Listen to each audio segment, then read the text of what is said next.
Welcome to SauceLabs, the world's largest continuous testing cloud for web and mobile applications.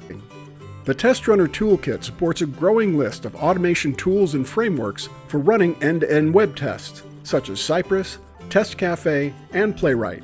In this example, we'll run a Cypress test using the Test Runner Toolkit's command line interface. We have Docker and Node.js installed on our system, so we'll install SauceCTL using npm install, which fetches SauceCTL and all its dependencies. We'll create a Cypress test directory, then run SauceCTL new, which presents us with a list of available test frameworks. We'll select Cypress for today's demo, then select US West as our data center.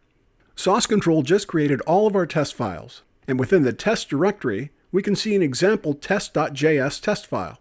We'll use SauceCTL run to run the test.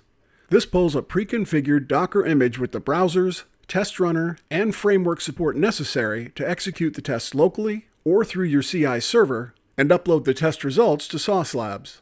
Here, we can see that the test is running inside our Docker container. And now the test is completed, which returns the test results along with a link to a test results page on SauceLabs.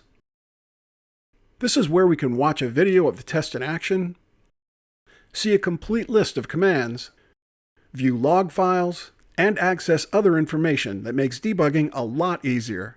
And that's it!